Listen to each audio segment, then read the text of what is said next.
yang sangat negatif, bahkan bisa menghantarkan kita pada kematian. Itu namanya kebutuhan primer. Adapun yang sekunder, dia sifatnya hanya pelengkap, penyempurna dari kebutuhan kita. Handphone itu sekunder atau primer, Pak? Primer atau sekunder? Tapi kita mensikapinya primer atau sekunder? Primer.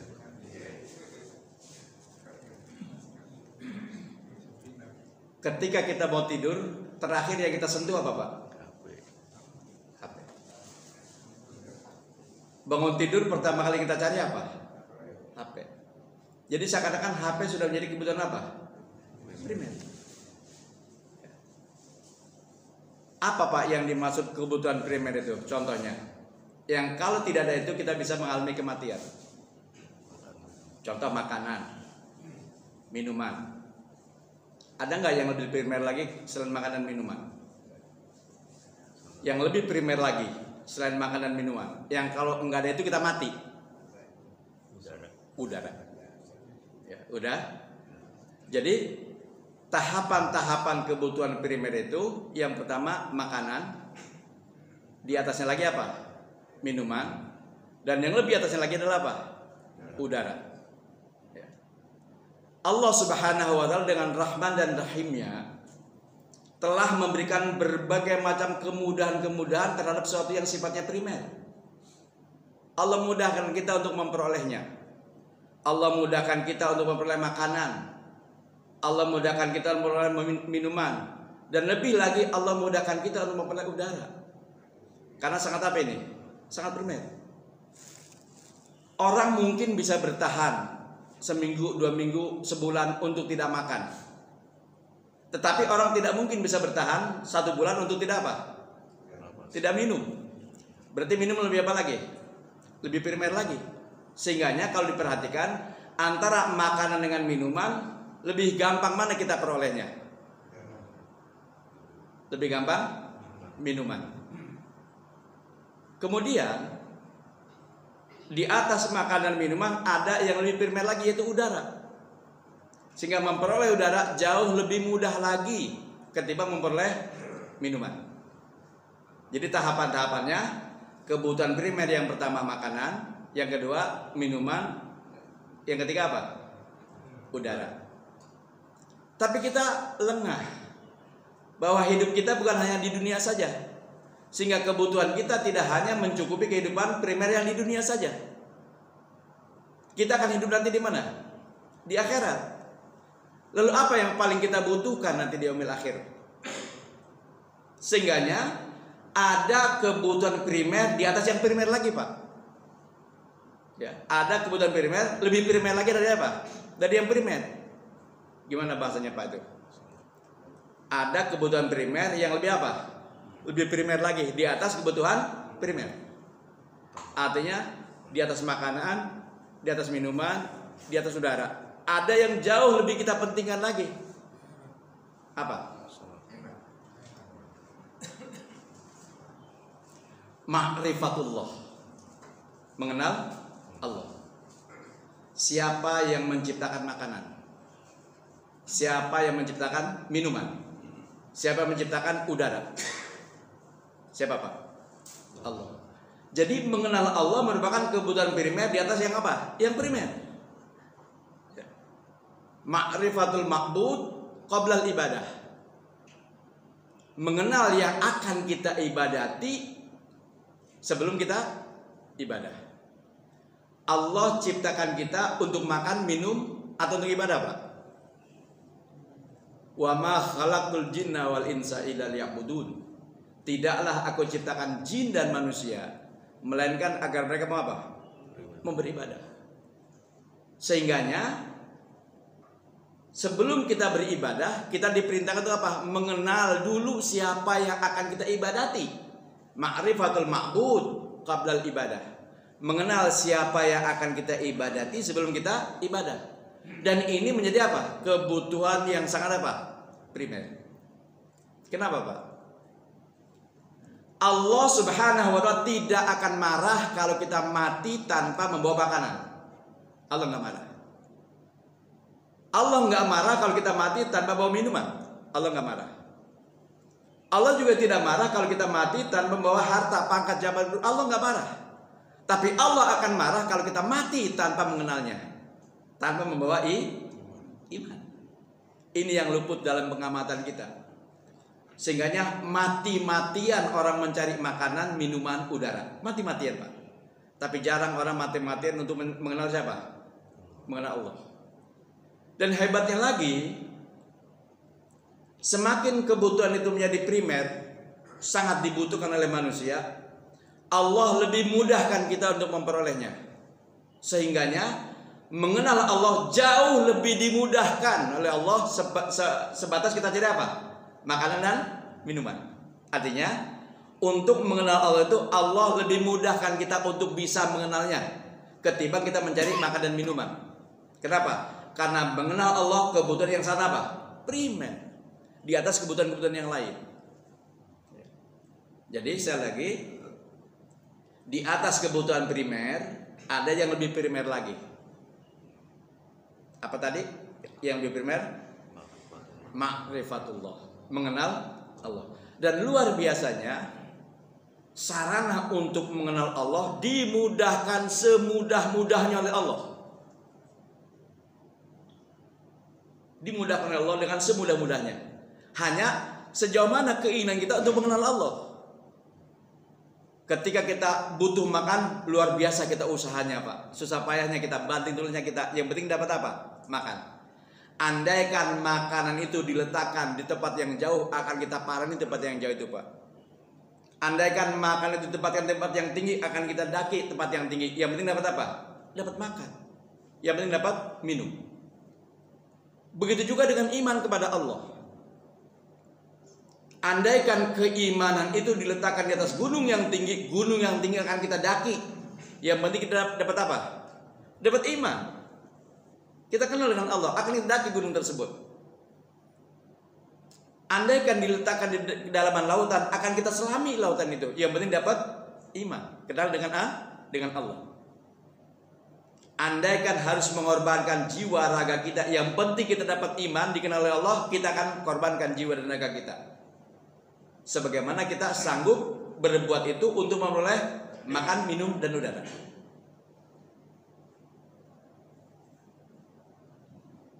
Sayangnya sikap kita dalam mensikapi mengenal Allah dengan sikap kita untuk memenuhi kebutuhan primer yang lainnya, ini nggak balance, nggak seimbang. Padahal tadi kita katakan Allah nggak marah kalau kita mati tanpa bawa makanan, minuman, harta, pangkat, jabatan. Allah nggak marah. Tapi Allah akan marah kalau kita mati tanpa membawa iman. Sehingganya kemanapun kita pergi, iman harus kita bawa. Kemanapun kita berada, dimanapun kita berada, kita harus kenal dengan Allah.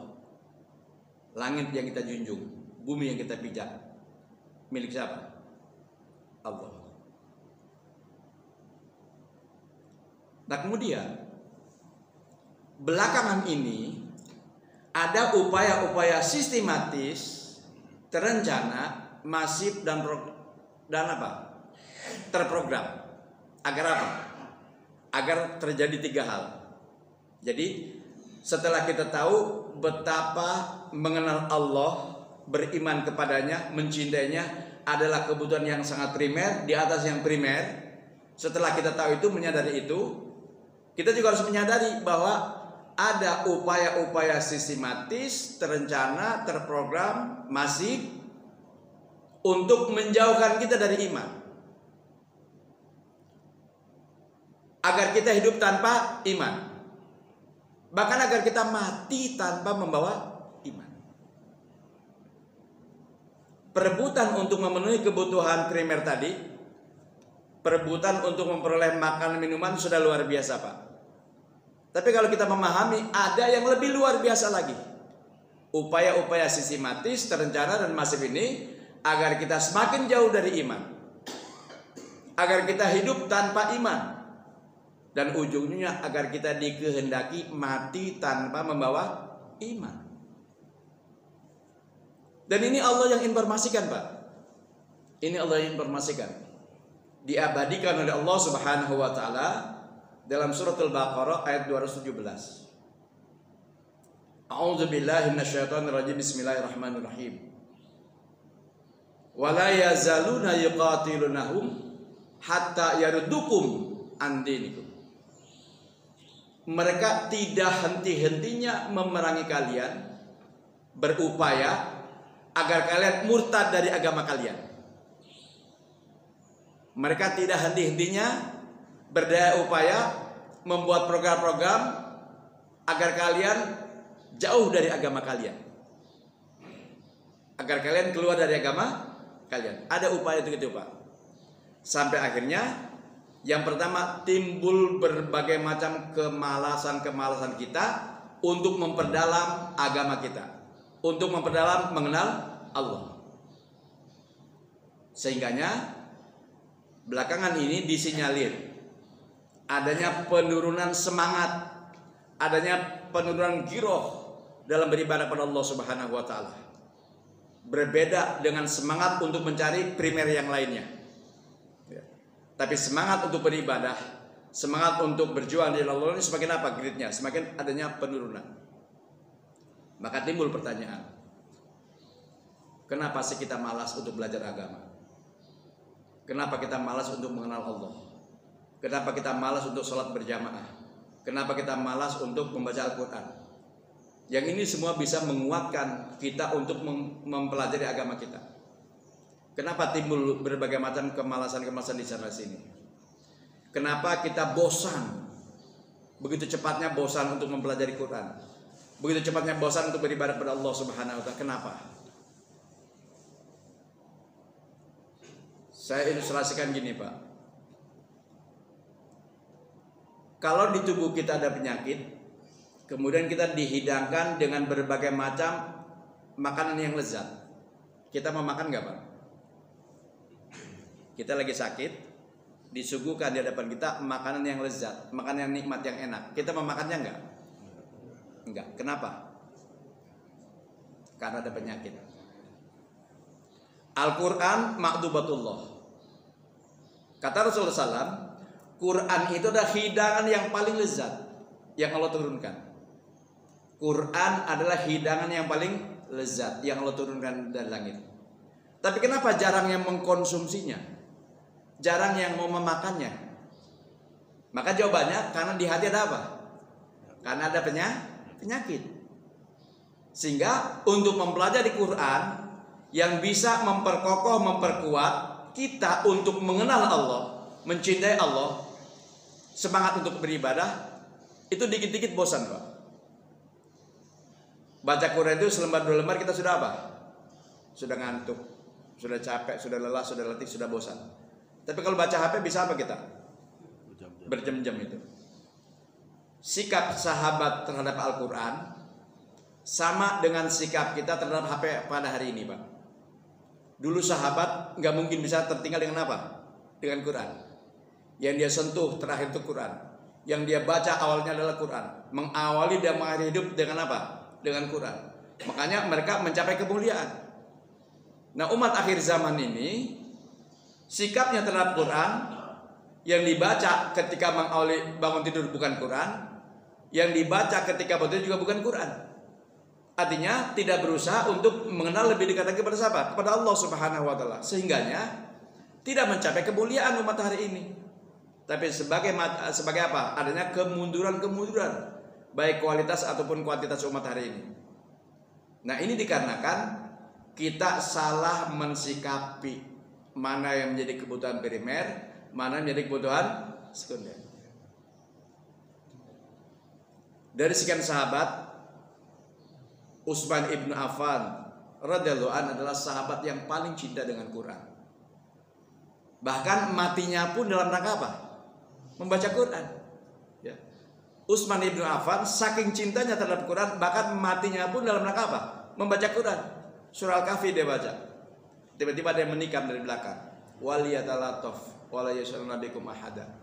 Sehingga diabadikan peristiwa itu di dalam Al-Quran. Kalimat waliyatalataf berwarna apa? Merah.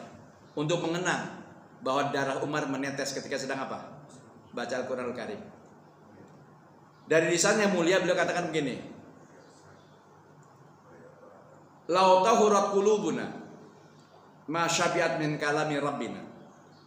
Apabila hati kita bersih, apabila hati kita sehat, kita tidak pernah akan bosan untuk belajar Quran. Tidak akan pernah bosan untuk membaca Quran. Kenapa kita dikit-dikit bosan? Kenapa kita dikit-dikit capek, lelah, letih itu baca Quran? Karena ada apa? Ada penyakit yang bersemayam dalam hati kita. Sehingganya betapa kita untuk mau mendalami Al-Quran, mempelajari Quran, memahaminya, meyakininya, mendakwakannya, dikit-dikit bosan, dikit-dikit capek, lelah, letih dan sebagainya. Karena ada apa? Ada penyakit. Sehingga Utsman bin Affan mengatakan, lau tahurat qulubuna, apabila hati kita bersih, masyabiat min kalami rabbina, kita tidak pernah akan bosan untuk apa? Baca Quran. Maka Utsman bin Affan setiap hari bisa menghatamkan bacaan Quran. Setiap hari menghatamkan bacaan apa? Quranul Karim. Kita setahun sekali aja belum tentu Pak menghatamkan bacaan Quran. Belum tentu. Apalagi siapa? Sebulan, sehari sekali. Ya. Sebulan sekali aja belum tentu kita menghatamkan bacaan Quran. Bahkan ada mungkin setahun aja belum tentu apa? Belum tentu hatam. Bahkan mungkin ada yang apa? Bertahun-tahun belum apa? Belum hatam baca Quran. Itu baru kualitas membacanya. Belum kualitas apa? Memahami apa yang kita baca. Belum kualitas meyakini apa yang kita pahami. Belum lagi kualitas apa? Mengamalkan apa yang kita pahami. Apalagi sampai kualitas yang tertinggi, mendakwahinya. Jauh sekali kita dari itu Pak. Sehingga kualitas umat semakin apa? Semakin turun hari ini. Inilah salah satu kekhawatiran Rasulullah SAW. Sampai beliau menangis. Dalam rangkaian doanya beliau mengatakan apa? Ya Rabb, inna qaumi takhadhu ala hadzal Qur'ana mahjura. Sesungguhnya kaumku ini, mereka berlari menjauh dari apa? Dari Quran. Pernah suatu hari Rasulullah SAW sepulang berziarah dari sahabat yang gugur dalam medan perang Badar, berhenti di satu tempat, dikelilingi oleh para sahabat. Tiba-tiba Rasulullah menangis, keluar air matanya, bibirnya bergetar, keluar dari lisannya mulia satu kalimat. Apa kalimatnya? Ana mustaqun ila ikhwani. Ana mustaqun ila ikhwani. Aku rindu untuk bertemu dengan saudara-saudaraku. Aku rindu untuk bertemu dengan saudara-saudaraku. 3 kali dia katakan. Aku rindu untuk bertemu dengan saudara-saudaraku. Mendengar ini Abu Bakar berkata, alasna ikhwanuka ya Rasulullah. Bukankah kami ini adalah saudara-saudaramu wahai Rasul? Rasul mengatakan, la antumul ashabi. Bukan. Kalian bukan saudara-saudaraku, kalian adalah sahabat-sahabatku. Fa amal ikhwani humul ladina lam yarani fa amana bi wa ana mustaqul ilaihi. Adapun saudara-saudaraku adalah mereka yang hidupnya tidak pernah berjumpa dengan aku, tidak sejaman dengan aku, tapi mereka beriman kepadaku. Beriman itu bermakna bukan hanya meyakini saja, tapi meneruskan risalah-risalah perjuangannya, mempelajari hadis-hadisnya, menyebarluaskan pemahaman ajarannya. Bukan hanya meyakini kepada Rasulullah SAW, tapi juga ikut serta dalam mensyiarkan ajaran agamanya. Dan Rasul mengatakan, aku rindu untuk bertemu dengan kelompok itu. Kelompok yang hidupnya jauh sepeninggal aku, namun mereka menghidupkan sunnah-sunnahku. Mereka mendakwahi ajaran-ajaranku. Mereka mengenalkan manusia kepada Allah yang telah menciptakannya, yang telah memberikan makan, minum, dan sudah mengatur segala urusannya. Rasulullah rindu dengan itu Pak. Dan sekaligus Rasul juga mengkhawatirkan sesuatu terjadi pada umat akhir zaman. Padahal Rasul sudah tidak ada di tengah-tengah mereka. Ada sahabat yang bernama Sa'ban. Dia mendengar Rasulullah SAW bersabda, tentang salah satu kekhawatiran Rasulullah terjadi pada umat akhir zaman, menimpa kita hari ini. Rasulullah katakan begini, yushiku antada alaikumul umamu kama antada aqilatin ila qas'atiha. Hampir-hampir saja kalian dimangsa, hampir-hampir saja kalian diburu, hampir-hampir saja kalian dicabik-cabik, hampir-hampir saja kalian habis diadu domba dan sebagainya. Mendengar ini sahabat bertanya, awamin qillati nahnu yauma idzin ya Rasulullah. Apakah karena jumlah kita pada saat itu sedikit wahai Rasul? Rasul menjawab, bal antum yauma idzin katsir. Bahkan jumlahmu saat itu sangat apa? Sangat banyak. Ini yang membuat sahabat heran. Kenapa kita banyak tapi kok kita dicabik-cabik? Kenapa kita banyak tapi kok kita diadu domba? Kenapa kita banyak tapi kok kita dipecah belah? Maka Rasul melanjutkan, walakinnakum gusaun ka gusai sail. Sayangnya jumlah kamu yang begitu banyak, kamu bagaikan apa? Buih di atas lautan.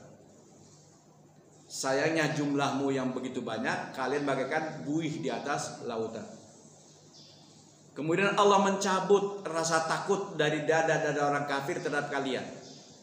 Allah menghilangkan rasa takut dari dada-dada musuh terhadap umat Islam. Dan yang ketiganya, Allah memasukkan satu penyakit ke dalam hati kalian. Apa nama penyakitnya? Al-wahn. Wa mal wahnu ya Rasulullah. Apa itu al-wahnu ya Rasulullah? Rasul mengatakan hubbud dunya wa karahiyatul maut. Cintamu yang berlebihan terhadap dunia sampai akhirnya kalian takut dengan kematian. Jadi Rasulullah mengetahui, Pak, di akhir zaman umat Islam begitu banyak yang terkena satu penyakit bersemayam di dalam hatinya. Penyakit itu namanya al-wahan, hubbud dunya wa karahiyatul maut, dalam bentuk syubhat dan syahwat. Ini penyakit hati, syubhat dan syahwat. Apa itu syubhat? Apa itu syahwat? Apakah bisa disembuhkan? Bisa disembuhkan. Allah turunkan obatnya. Rasulullah katakan likulli da'in dawaun. Setiap penyakit ada apanya? Ada obatnya. Bahkan Allah langsung yang mengatakan, wa nunazzilu minal Qur'an ma huwa syifaun wa rahmatun lil mu'minin. Tidaklah kami turunkan Al-Qur'an ini melainkan sebagai apa? Obat dan sekaligus sebagai rahmat. Buat siapa? Lil mu'minin, untuk orang-orang beriman.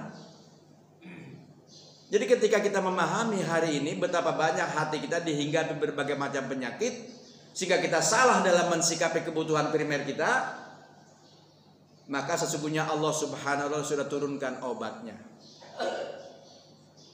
Dalam surah ke-17 ayat 82, surah Al-Isra ayat 82. Wa nunazzilu minal Qur'an ma huwa syifaun wa rahmatun lil mu'minin. Dan tidaklah kami turunkan Al-Qur'an ini kecuali sebagai apa? Obat dan rahmat bagi orang beriman. Dalam surah Yunus ayat 57 juga Allah firmankan, ya ayuhan nas qad ja'atkum mau'izatum mir rabbikum wa syifaa'un lima fis sudur. Wahai manusia, sungguh telah datang kepadamu peringatan dan obat di kala hati yang gundah, di kala hati yang sakit. Jadi hari ini disinyalir adanya penurunan semangat, penurunan giroh umat Islam dalam beribadah kepada Allah Subhanahu wa taala. Kenapa? Karena adanya penyakit. Dan tadi kita ilustrasikan, kalau diri kita dalam kondisi sakit disuguhkan makan yang lezat pun kita tidak akan makan. Lah Allah turunkan hidangan yang penuh lezat, yaitu Al-Qur'anul Karim. Kenapa kita tidak mau memakannya? Karena di hati kita masih ada penyakit. Maka Allah turunkan apanya? Obatnya Allah turunkan. Obatnya apa? Al-Qur'anul Karim. Quran itu sebagai apa? Sebagai obat. Buat siapa? Liman lahu qalbun, bagi orang yang masih punya hati. Quran itu sebagai obat bagi siapa? Bagi orang yang masih punya hati. Quran makanan yang paling lezat buat siapa? Buat orang yang hatinya sehat, bukan hatinya sakit.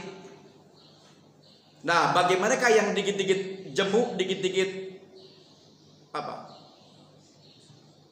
Bosan dalam baca Quran, berarti ada apa? Ada penyakit. Kalau kita tahu diri kita ada penyakit, harus diapain, Pak?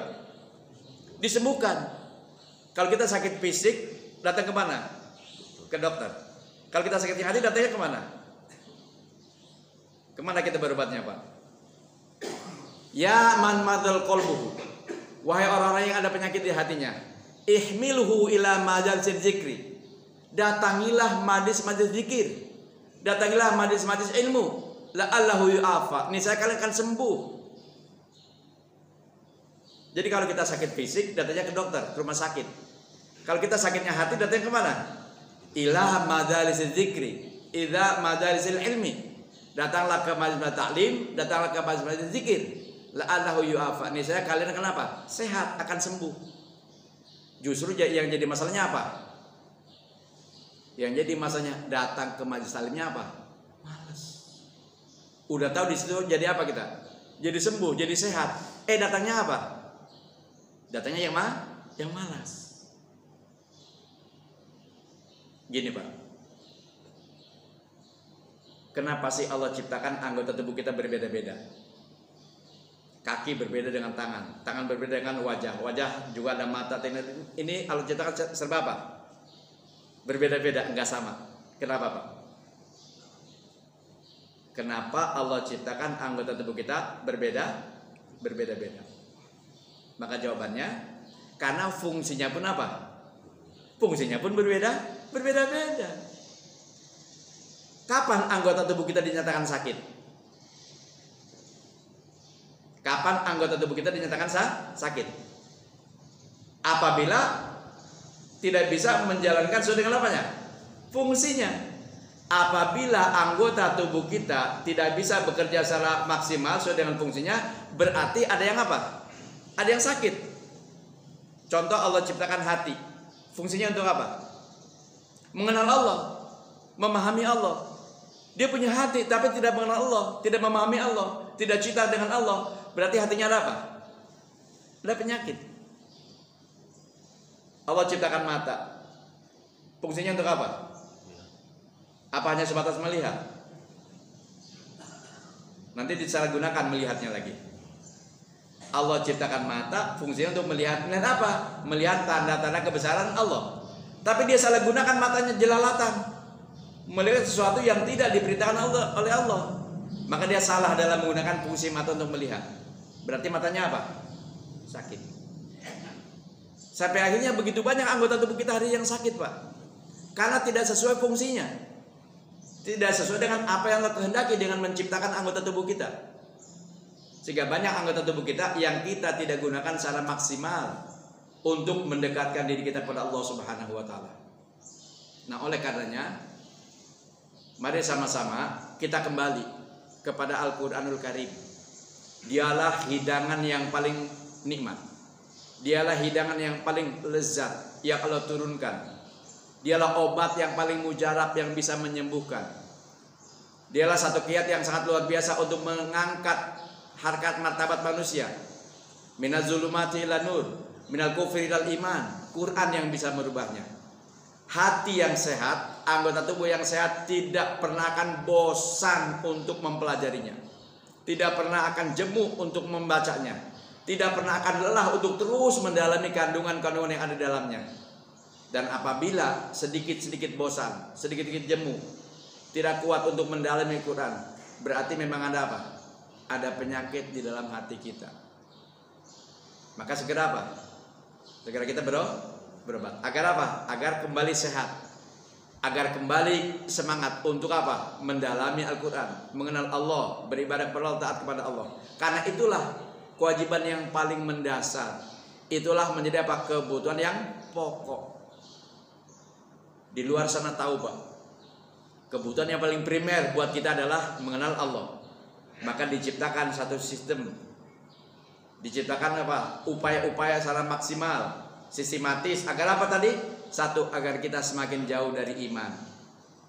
Bahkan agar kita hidup tanpa iman. Yang ujung-ujungnya dikehendaki agar kita mati tanpa membawa iman. Kalau kita mati tanpa membawa iman, wa may yartadad minkum an dinihi fayamut fahuwa kafirun. Barang siapa yang murtad dari agamanya, keluar dari agamanya, kemudian dia mati, maka matinya dalam kondisi kafir. Ulaika habitat a'maluhum fid dunya wal akhirah. Mereka itulah yang amalnya sia-sia di dunia dan di akhirat. Ulaika ashabun nari hum fiha khalidun. Mereka itulah sahabat-sahabat penghuni neraka, dan mereka akan apa? Kekal di dalamnya selama-lamanya. Ini Pak upaya-upaya mereka agar menjauhkan kita dari memenuhi kebutuhan primer kita. Jadi kebutuhan primer kita bukan hanya apa? Makan, minum saja. Tapi ada yang jauh lebih primer lagi. Apa? Mengenal Allah dengan penuh keyakinan. Ya. Kenapa? Karena kita diciptakan untuk apa? Untuk beribadah. Dan kita diperintahkan mengenal yang akan kita ibadati sebelum kita beribadah. Mudah-mudahan kajian singkat ini ada hal yang bermakna yang bisa kita ambil untuk lebih meningkatkan kualitas hidup kita. Buat kita yang merasa hari ini ada penyakit dalam tubuh kita, mari sama-sama kita tahu kemana berobatnya. Kita tahu apa jenis obatnya. Berobatnya adalah mendatangi majlis-majlis ilmu, mendatangi majlis-majlis zikir, baik yang diselenggarakan di musola-musola, di masjid-masjid, atau di majlis-majlis taklim. Itulah sarana kita untuk bisa apa? Menyembuhkan penyakit kita. Obatnya ada 3. Yang pertama adalah bitilawatil Quran, membaca Quran. Kenapa? Karena Quran diturunkan sebagai obat. Yang kedua, likulli syai'in shiqalatun wa siqalul qalbu dzikrullah.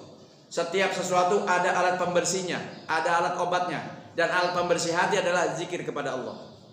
Dan yang ketiga, likulli da'in dawaun wa da'u dzunub al istighfar. Setiap penyakit ada obatnya, dan obatnya dosa adalah istighfar. Obatnya Allah turunkan, 1 baca Quran, yang kedua perbanyak zikir, yang ketiga istighfar. Tempat berobatnya dikunjukin. Di mana tempat berobatnya? Di majlis-majlis ilmu, di majlis-majlis taklim, di majlis-majlis zikir. Baik di rumah-rumah, di musola-musola, di masjid-masjid, ataupun di majlis-majlis taklim. Apabila kita menghindari ini semua, dipastikan kita tidak akan sehat, bahkan bisa mengalami kematian. Kalau hanya mati di dunia saja masih pendek urusannya, tapi kalau di akhirat bagaimana? Urusan panjang harus kita alami, harus kita lalui. Nah, maka mudah-mudahan sekali lagi kita berharap pada Allah Subhanahu wa taala, kita bisa memilah dan memilih mana yang menjadi kebutuhan primer kita, mana yang menjadi kebutuhan sekunder kita. Dan kita tahu kebutuhan primer itu harus kita dahulukan, harus kita lebih utamakan ketimbang yang lain-lainnya. Makanya menghadiri majlis taklim itu adalah kebutuhan apa? Kebutuhan apa? Primer. Datang ke majlis taklim itu adalah kebutuhan primer, karena di dalamnya kita bisa sehat, bisa sembuh, diberikan makanan-makanan yang lezat, hidangan-hidangan yang nikmat, obat yang mujarab yang bisa menyembuhkan semua penyakit kita. Sekali lagi, ini pertemuan perdana saya dengan jamaah sekalian. 7 bulan full saya sakit, Pak. Dari mulai November, Desember, Januari, Februari, Maret. Ini pertama saya isi kajian setelah 7 bulan yang lalu. Ini subuh pertama saya setelah 7 bulan yang lalu. Mudah-mudahan Allah Subhanahu wa taala terus berikan kita kesehatan sehingga kita bisa terus melaksanakan ibadah kepada Allah Subhanahu wa taala, dan Allah akan langgengkan silaturahim kita. Barakallahu li wa lakum. Demikian ini saya dapat kami sampaikan. Mudah-mudahan ada manfaatnya. Mari sama-sama kita tutup majlis kita dengan doa kafaratul majlis, kita dengan beristighfar. Astaghfirullahaladzim, astaghfirullahaladzim, astaghfirullahaladzim. Subhanakallahumma bihamdika asyhadu an la ilaha illa anta astaghfiruka wa atubu ilaik.